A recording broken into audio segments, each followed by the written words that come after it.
Hey guys, it's Blue here with another yoga snack. Today we have 15 minutes of maintenance for the hips, knees and lower back. So let's get straight into it.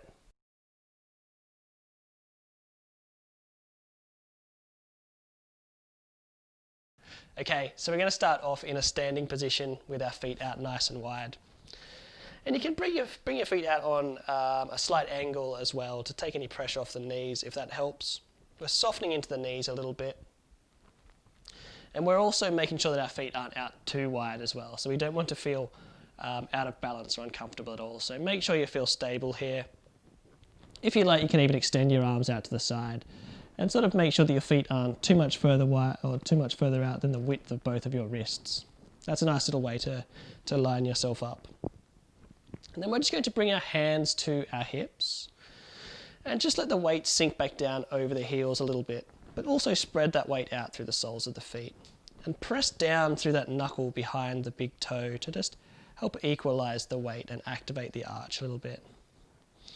Now, actually before we go any further, it's handy to have a couple of blocks available for this one. So if you want to run off and grab those, then you can do so now. Anyway, back to it. We're going to just start to roll our hips around from side to side in a circular motion, not so much from side to side. So we're just going to twist into the hips a little bit and just rotate the ball and socket here. And it's going to probably start off a little bit clunky, and that's okay. And you can start to sort of bend into one knee and straight into the other leg if you like, and just sort of get intuitive with it. That's cool. And just doing a couple of those, taking your time, feeling it out. Notice what one hip feels like in relation to the other. And then we'll start to come back in the opposite direction. You might feel a few little clicks and pops here, and that's all right.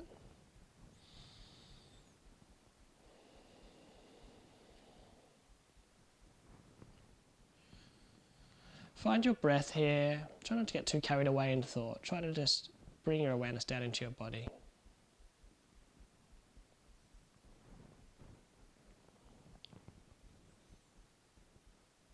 Cool, and then we're going to come back to a neutral position. And at this point, making sure your feet are out on maybe a 45-degree angle here. And we're just going to start to sink down over the heels, keeping the hands on the hips and keeping a bit of lift through the back of the neck as well to help sort of draw your, or lengthen the back of the neck and lengthen the spine. Sit the weight back down over the heels. Then inhale, reach up. From here we can actually flip the palms and reach all the way up. And then we might flip the palms back over, sink back down over the heels, bring hands to hips. Try to point the knees out over the big toe here. So try not to let the knees fall in at all. Inhale, reach up. Exhale.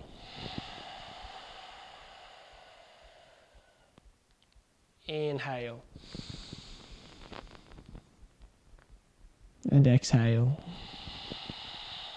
And you can play with how far you dip down into the posture if you like. Making sure that you're dispersing the weight out over the blades of the feet here. You're not knocking the knees in too much. Inhale, reach up. And exhale.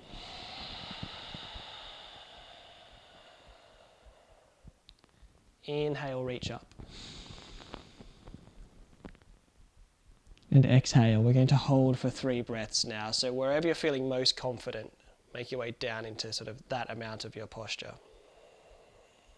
Take 3 breaths, inhale, exhale, inhale, stay long in the neck, exhale. We'll make it 5 breaths, 2 more breaths, inhale, exhale, inhale, and exhaling. Press off the heels, lifting yourself back up into a neutral position, not locking the knees though. We're just going to step back in. So our heels are underneath our hips, but our toes are still pointing out to the side. From here, what we're going to do is bend the knees and start to lower ourselves down. Now you can use your hands to guide you down if you like, and you might need to separate the feet a little bit more. And you can even have a block available for this one, where we can use to sort of guide ourselves down into our squat here. Now for this reason 2 blocks is good to have available, because you might even feel like you need to sit yourself on a block if your knees are feeling like they're under any pressure. So you might have 2 blocks there. And we're just going to maintain this posture just for a few breaths. So you might be sitting down into your squat without a block, or you might be holding yourself up, and that's fine as well. Either way, wherever you are, try to press the backs of your arms into your squat, into the backs of your knees, and press the blades of the feet down into the mat here. Lengthen the back of the neck, and bring your chest or your sternum towards your thumbs. Taking a deep breath in, and a long exhale. From here we're going to inhale and exhale, and then we're going to start to sort of take this nice little transitional movement where I'm actually going to bring my hands around towards my left foot and come up onto the ball of my right foot and just sort of pivot on that, and then bring myself into a sort of a small lunge here, a half lunge. Then I'm going to transition and come over to the other side. So I'm just pivoting around like so. Now your hands could be on a block as well. And when you're starting to get the hang of that, we're just going to sort of flow like this. And I'm even find it quite nice to walk the hands around as well, which is quite nice. And this is really opening up our hips, releasing our lower back and strengthening the knees. Once again, you could be sitting on a block as well. And you're going to feel a few little pops and clicks, and that's fine. Let yourself lift up onto the ball of the foot. And now that we're sort of getting a bit more confident with it, we can even start to sort of walk our hands towards the ends of the mat here and open up over the side body as well. So we're in this nice ninja move. And then coming back around. And this is such a nice one to do anywhere. Really nice after a hike or a long walk. And you can even play with your balance as well here. You can sort of twist into it. That's it. Personally, I find it's nicer to have the hands on the ground and really reach for the mat. And as we do so, we're actually going to start to widen our stance. So as I walk my hands over towards my right side, I'm just going to peel or pivot. What am I doing? I'm pinching my toes towards the right edge of the mat here. And then I'm going to bring myself over. And I'm starting to come into sort of a skandasana variation now, and I'm going to bring my toes over a little bit and just sort of play with making that transition. I'm starting to feel a nice opening in the inner groin here as well. Remember, there's no rule to how far you need to go. We're just playing around as always. Your variation might not look anything like this, as long as you're feeling a nice opening in the groin, a little bit of release in the lower back from this nice forward tilt, and hopefully a healthy pressure in the knees. No tight pinches or sharp pains or anything like that. A little bit of healthy pressure is okay into the joints. Now, really starting to express this posture now as I pinch the toes forward. Even getting a little bit of hamstring opening here. And you can start to really reach forward, or you could have yourself upright, and that's fine. You could be shifting yourself between 2 blocks or lifting yourself up like this, and that's fine. Really make it work for you.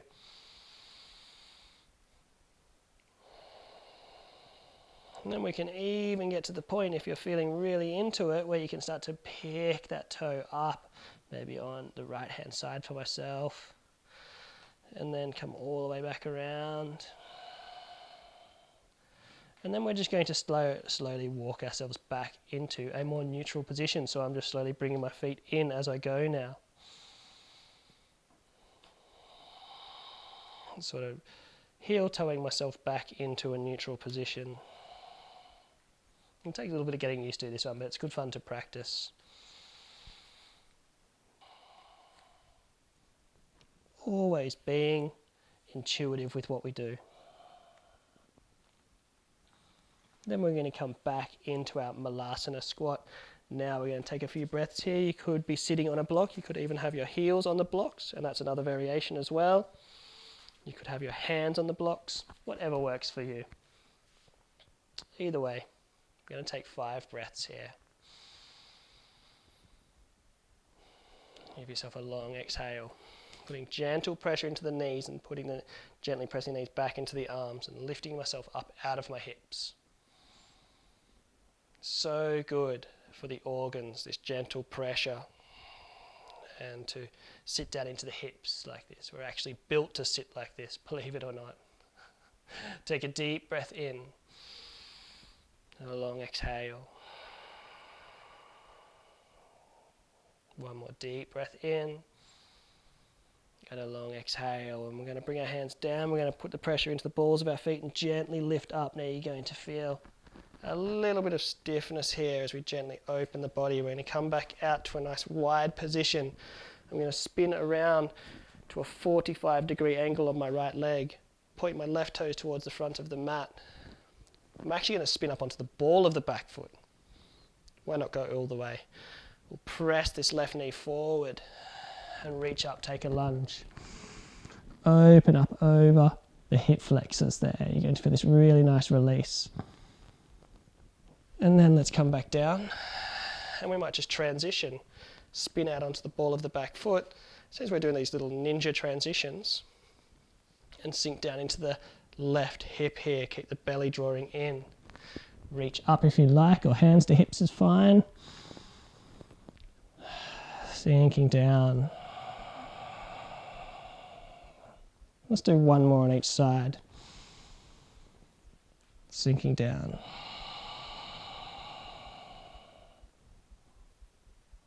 Inhaling. And exhaling.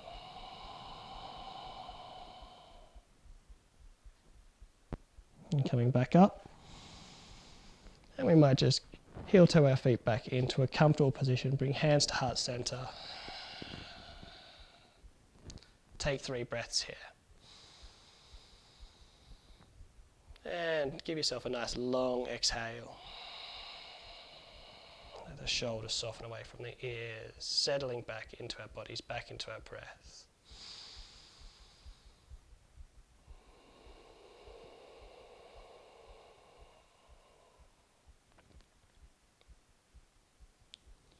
And we'll take one more final deep breath in. Namaste. That's all for today.